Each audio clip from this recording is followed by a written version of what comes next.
Hello, my name is Casey Carbone, and I am one of the IT communications coordinators for the Hudson River Presbytery. And I'm here to offer up this video as a way for you to help discern something that was mentioned in our stated clerk's report from the November Presbytery meeting. At that meeting, you will remember that as part of the 2020 statistical reporting congregations do, they will be required to include their average attendance. For those worshiping online, there was no clear guidance as to how you report average attendance for virtual worship, and so this video helps to, or seeks to, offer some guidance for things you may consider for how you will report average attendance during this time of virtual worship. So probably the easiest way to determine your average attendance for virtual worship is to look at the built-in analytical tools if you are using a service such as Boxcast or Restream, such as our church uses. If you navigate to your streaming provider, you may find an analytics tab in which you will be able to sort through all your various live sessions. For example, if I go back to November 15th, our last Sunday worship live stream, I'll be able to see that we had an average viewership of 19 with a maximum of 5. And in this instance, you can see the average viewer retention throughout the whole service. This is something for churches and congregations to consider as you discern what average attendance is virtually, whether you take into account the average that a service such as Restream or Boxcast will provide, or if you go with the maximum number of reported unique devices. These unique devices that are reported above, such as the average of 19 or maximum of 25, is separate from individual views of your live stream video, as we see that the view count is much higher than the average or maximum reported values. This will be important when looking at services like Facebook and YouTube, which often views are confused for individual devices or individual unique viewers compared to the amount of times a video was viewed on their service. So for instance, our congregation reports the lower value, in this case for our streaming service, with an average of 19, and then take into consideration any number of in-persons who were attending a service on a given day.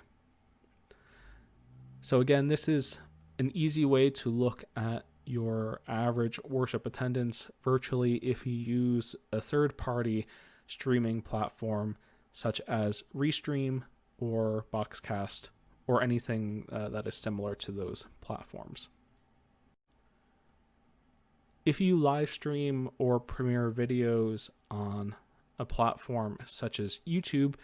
you can find how many unique devices, not total views, have watched your worship service or video by navigating to the upper right-hand corner on your church or whatever platform is that is housing your worship services, and clicking on that upper right-hand side picture profile and clicking on the icon YouTube Studio.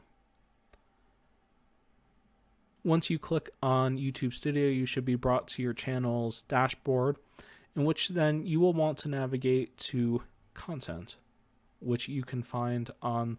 the left-hand side of the screen underneath the square, four-square icon for the dashboard. You can see underneath a square with a play or a triangle button with the words Content next to it, and so you will want to click Content. Again, we're going to try to find my church's last live streams to see the average attendance if I was just relying solely on YouTube. And so I will want to click on the live button, which should bring up all the live videos that I have done or the church has done in the past. After that, you can see next to the video there are 4 or 5 different icons with the option of looking at more. You'll see the pencil icon, which you can edit details, analytics, comments, or viewing the YouTube video. For our purposes, you will want to find whatever video or service you are looking for and navigate your mouse over the analytics button, which looks like a little bar chart. Once we have navigated our way to the video analytics for this example service of November 15th, we can find that it has 4 views since it's been published, but this is not the number we want to focus on. We will want to focus on this here information presented in the how many viewers were watching your live stream. This does not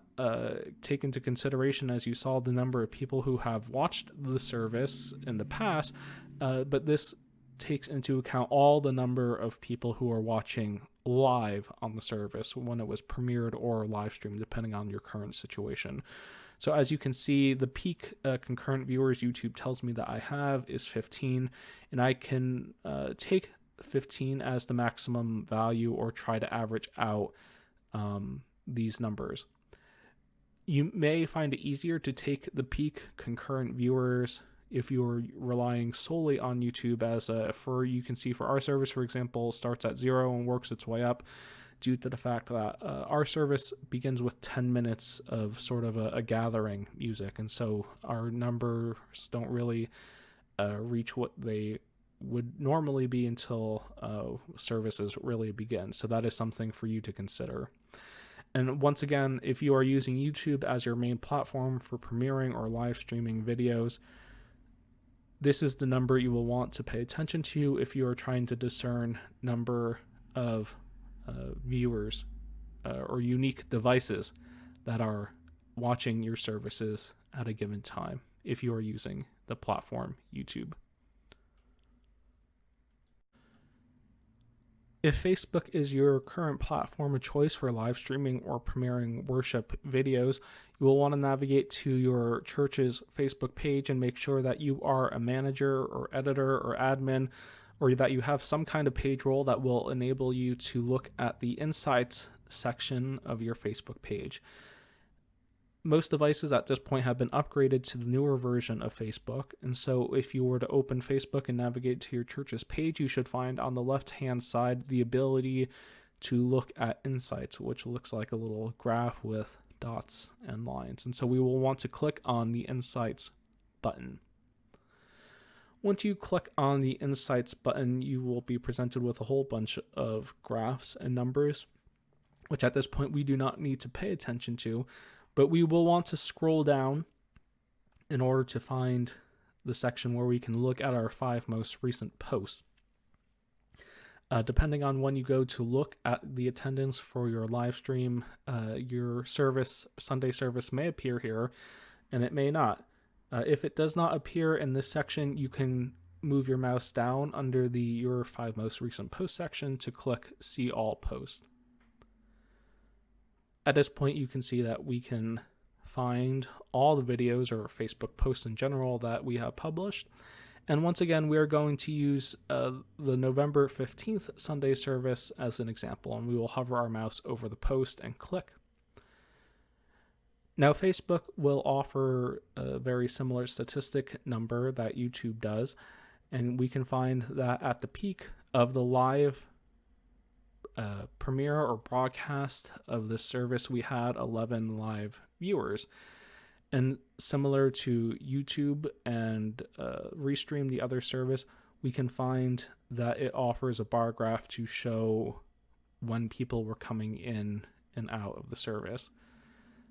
Though as a whole, we can see that 11 peak viewers was the peak for this Facebook service. So similar to YouTube, this is the number you will want to pay attention to when discerning how you will input your average worship attendance if you are using online or hybrid worship models during COVID-19. Other metrics such as audience retention and things like that you can look at as well, though for the case of live videos and discerning the number of attendance, the bar graph that, or the chart here that is provided by Facebook is a good indicator of audience retention. So again, once again, if you were looking at YouTube or Facebook, for your Sunday service, you would want to pay attention to the live viewer number that is presented here as the first option.